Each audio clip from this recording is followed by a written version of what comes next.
Hey guys, so after going to iCast and seeing 14 different variations, 76 different colors, and 153 different accessories to add, Yak Tack made me get one. So we got the large 16 by 16 Black Pack Pro.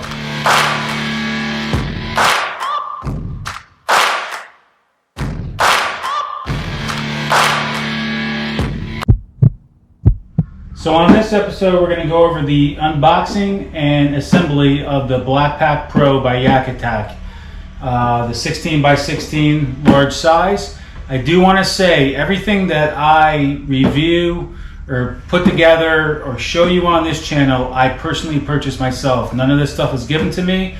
I'm not sponsored by any of these people. Everything that I put on my kayak or use in the field is stuff that I want to use and spend my hard-earned money on. So none of this has been given to me. I just want to say that, because with a couple episodes I have coming up, I have a lot of accessories and things that I've just spent quite a bit of money on that came out of my pocket. It was not given to me, but I think it's great ideas, it's great accessories, and things that I think, it's things that I think that you guys would like to use on your kayak, whether it's a Hobie, Native, Bonafide, whatever. So I have not opened this box yet. You guys are opening it with me together.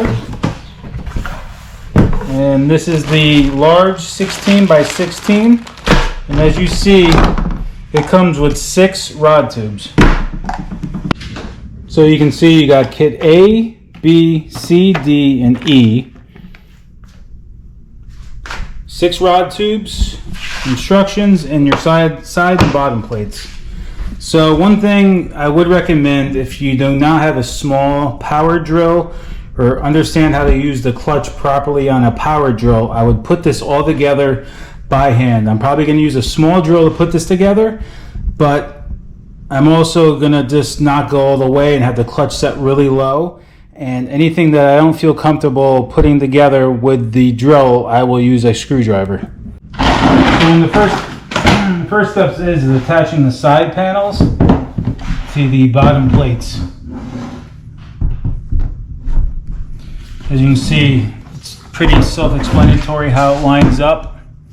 You've got these grooves. You can see how that one piece goes in there. You can see where the screws go through here. It just sits on the side, and it just self-aligns. So this is where you got to use screws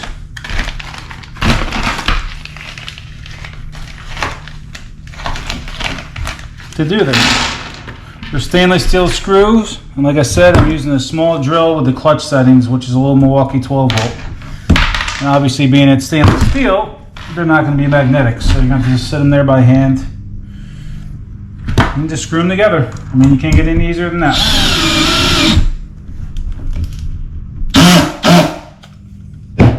That's the clutch engaging. As you see, we'll let it over tighten.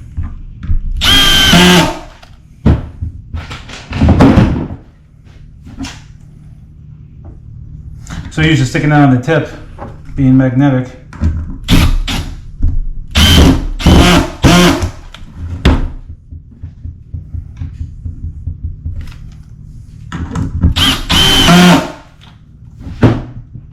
And then just repeat all the way around.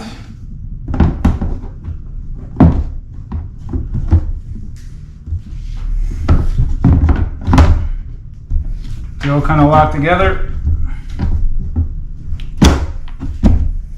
You can see it's got to work the sides because it screws up the side and along the bottom as you continue to work around. So we're going to do that to all the sides, screw it together, and keep working as we go.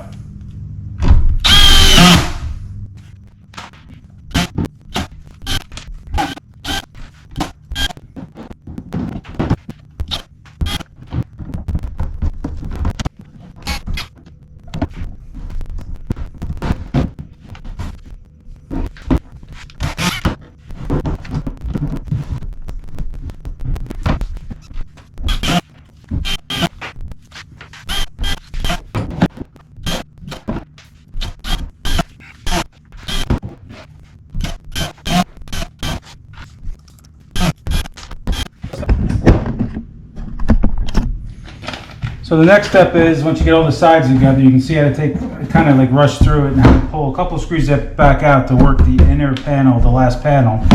You see it just screws together, goes up the side, along the bottom. You can kind of see the screws stick through the bottom there, but that's why you don't over tighten, because it's just metal screws threading in the plastic. So your next step is you want to take kit B, and that's your rubber feet for the bottom. So you just stick them in the corners.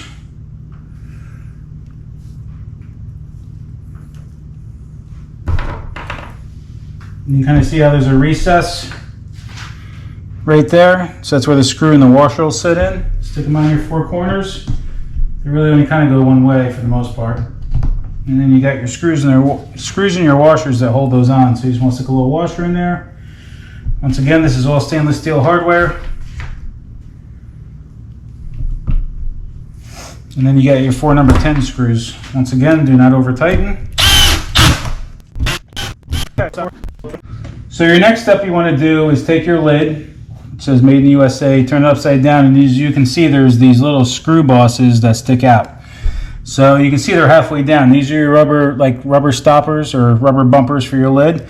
And you can see that the sits like kind of contoured. You just want to put that on that.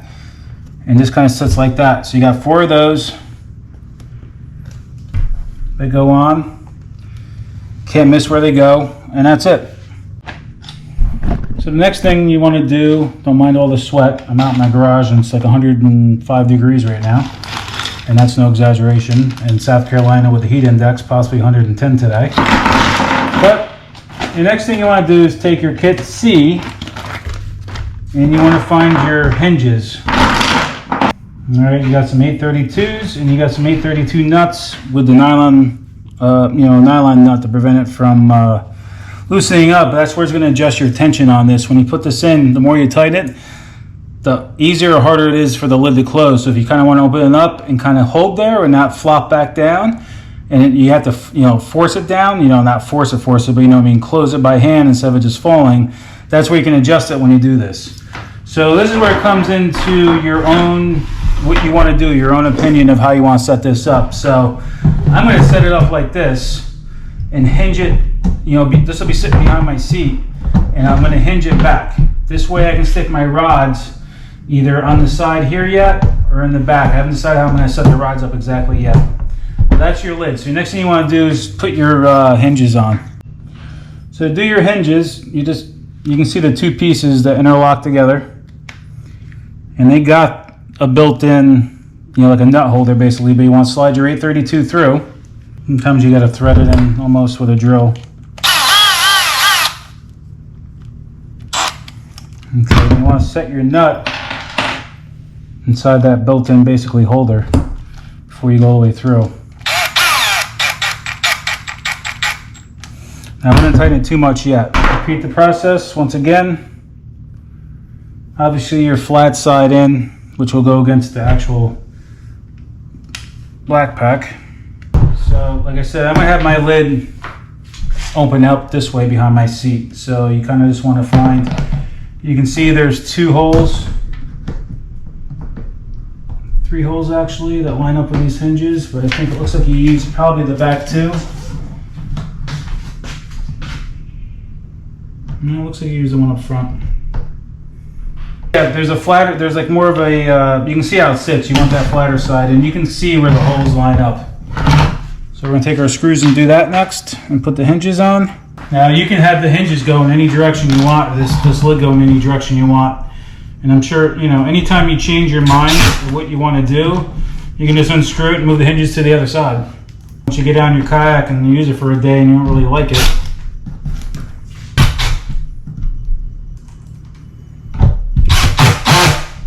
the reason I'm sweating so bad too is because normally I have my fan on, but I want you guys to be able to hear me easy, so I have the fan off right now. So that's your lid. And as you can see, I got it real loose right now. So this is where you can make your adjustment. This is probably one of the things I would say probably use a screwdriver to do, so you don't make it, over tighten it too much. So you want it tight, but we don't want it too tight. I think right there is going to be good for right now. So next thing is you want to fasten the catches to the lid.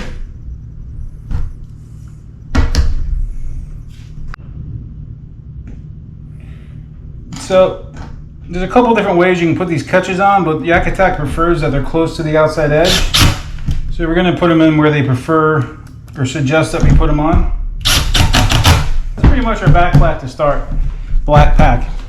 You know, they do tell you, as one of the first steps to do your tethers on your rods tubes first, but we skip that step. We'll probably just do it last. So your next thing you want to do is grab your kit D. This is your latches. And this is what's going to latch that together to hold it when you'll be able to leave the latches open probably while you're out there on the boat if you want. But this is what locks it in, is your latch and snaps it down. So these are our next things we got to do. So one thing you want to make sure with the hinges is that you can see, here's your hinge piece, to see how it is kind of recessed out this way. This is the way you need it, so when you put it on, it will stick out far enough or go in far enough to catch the latch.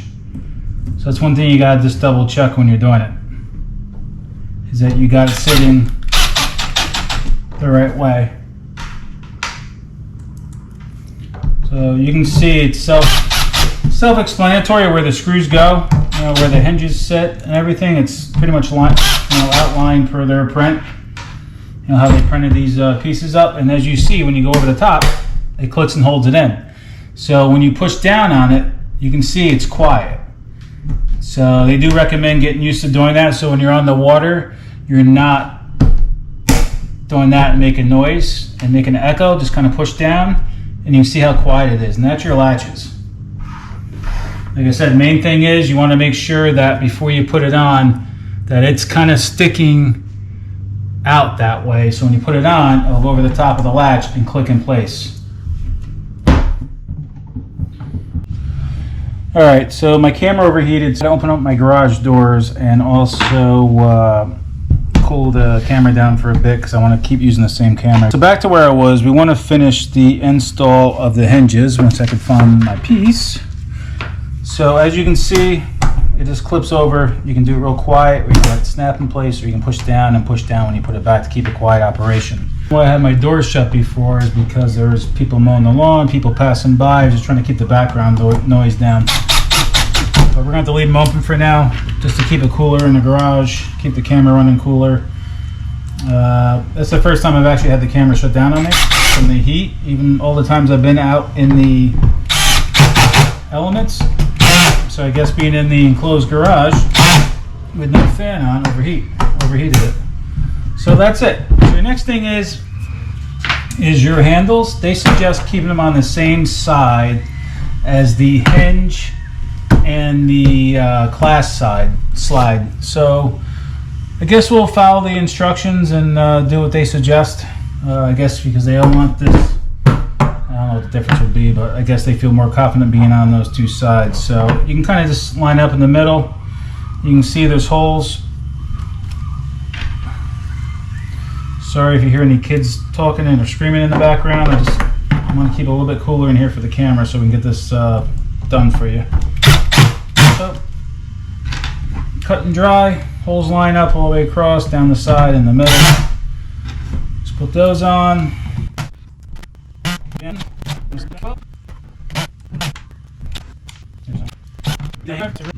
So the next thing they suggest is, putting your omni hooks on, and they want these like little teeth or fangs aiming up.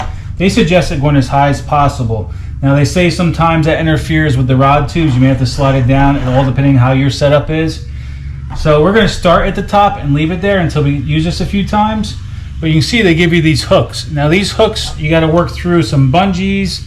The Hobie PA, which I have, they have built-in bungees. So obviously you got to do the hooks, slide these through your bungee, and then you can go and hook these in all four corners. What I'm probably going to do is probably just hook them in the back corners and let that bungee wrap around this. But we'll see when I do my kayak. I'm going to do a new walkthrough on my kayak soon because I've done a few changes. But your next step is to put your omni hooks on the corners, and that's what we're going to do. Do that on all four corners. Like I said, we're going to start up all the way at the top like they suggest for right now. And make sure your teeth or your fangs or whatever are aiming up. So we're going to repeat that step on all 4 sides.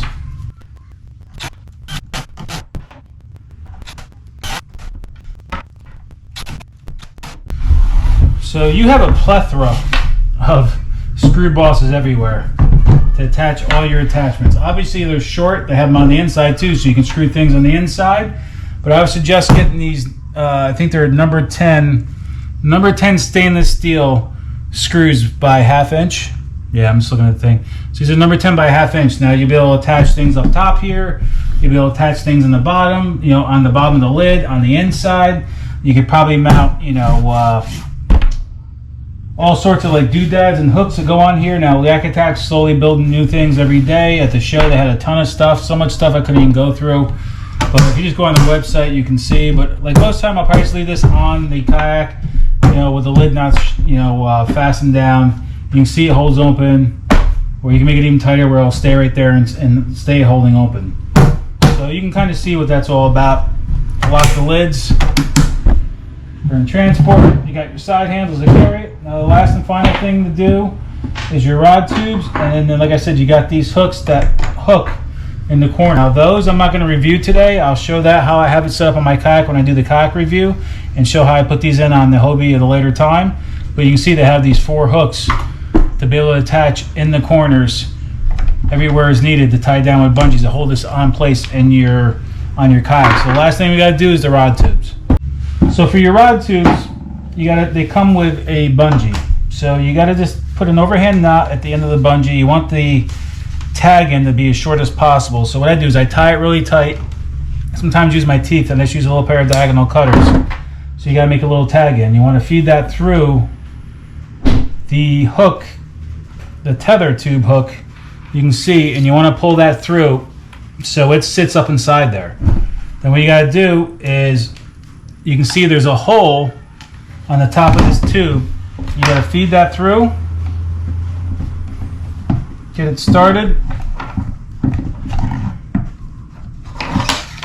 and that's going to sit the hook down inside. It can go either way.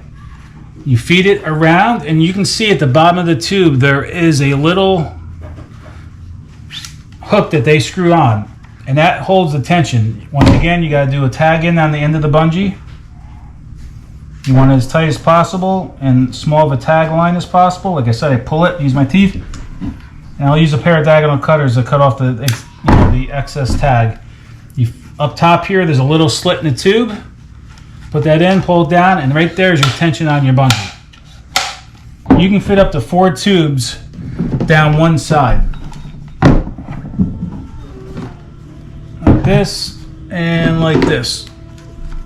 So what I'll probably do is I'm probably going to start out with probably 4 rod tubes all together right now. I'm not going to put all 6 on. I'm probably going to do 2 on the side here and maybe 2 in the back. And I'm going to let them stick up a little higher so I can see them when I'm on, you know, on the kayak behind the seat. I can see where that tube is and place my pole in there and hook it up. These I'm probably going to play around with a few times. You know, I'll probably have them on this side and I'll probably move them all to the back. I don't know. That's going to be all personal preference. But they come, the large comes with 6 rod tubes. You don't have to use all 6. You can take 2 of these tubes and you screw them on somewhere on your truck, on your boat, whatever, or you can use all 6 of them. It's your personal choice. So I set my rod tubes up. This is going to be facing the back of my seat. So I'm going to have 2 on one side for right now and 3 on the other. The 6 rod tube, I don't know what I'm going to do with yet, if I'm going to put it on here. I may put one on the back. The only reason I only put 2 on this side is because I keep my camera behind here and I'm trying to keep the back camera out of the way of the shot when I'm recording on the water for you guys. But I'm pretty much set up here for right now. You got your tethers that go over the top, and even though I didn't say I was going to set it up, here is the omni hook set up on the bungees on my Hobie PA14. So these are going to hook on the back side and keep them clipped in. It's going to sit in the tank wall here, but we'll capture all of that on the next video when I review the kayak and my changes. But I end up putting the omni hooks on right now, put the rod tubes on right now. One thing I have left to do is I need to put in my Naqua power supply I use for my cameras and charging my phone. So you guys know, if you guys have been following along, I used the Milwaukee pack out in the past for my crate, and I drilled a hole. So I'm going to do the same thing. I'm going to drill a hole in the side of this and keep my camera. Sorry, I'm going to keep my Naqua battery inside this crate. You know, it's not waterproof, but the Naqua battery itself is actually water resistant. And when I had it in there before in rainstorms, etc., and I had it wide open in the back of my Milwaukee pack out. But we just got to drill a hole through here. Probably going to keep this on the side now. I used to keep it over here. I'll keep it on the side. I can still attach my phone to it and charge that when needed, but I'll be in there. And also, since I do use my Milwaukee pack outs, number one question is, will the tackle now fit inside of the black pack? And because I usually keep a couple of these underneath my seat, and I used to lock them on the top of my Milwaukee pack out before, which I don't do anymore anyway. Recently, I've just been kind of throwing them in there, but they do fit on an angle. I can definitely stick at least two in there, no problem, and still have room for my batteries. And I'll keep two of these underneath my seat, so it gives me four. Now, if I need a lot of tackle, yes, I'm probably going to use a Plano or some other kind of box, you know, to fit in here and really stack it in. But I also have storage inside my kayak too, as well. You know, underneath in the center console, I change out my insert. Instead of keeping tackle boxes in there, I just have a big open, you know, container where I just dump all my soft plastics and stuff. But once again, like I said, I'll put that on my on my next video to you guys. But this is the black pack. Didn't think I was going to change, but you get to see and touch in person. It makes your life, you know, kind of makes a decision for you, basically. You know, just all the options and stuff you can put on this pack, and all the things you can attach to it. It's really worth getting. You know, I haven't used it yet, but I mean, already with the, you know, the tethers and everything, it's going to definitely be an addition to my kayak, and I think I'm going to like it. All right, guys, I hope you liked this video today. I'm just putting the Black Pack Pro together from Yak Attack. In probably another week or so, I'll put another video out of the review, new setup, kind of changes to my kayak that I've done since my last video. It's probably going to be my final changes to my kayak, minus whatever motor I decide to put on. Whether I do one in the front, do one in the back, or not do a motor at all, that's still up in the air with me. I'll probably get one motor. I just don't know which one yet. But I hope you guys like this video. Until next time, I'll catch you guys on the water. Stay safe, and thanks for watching.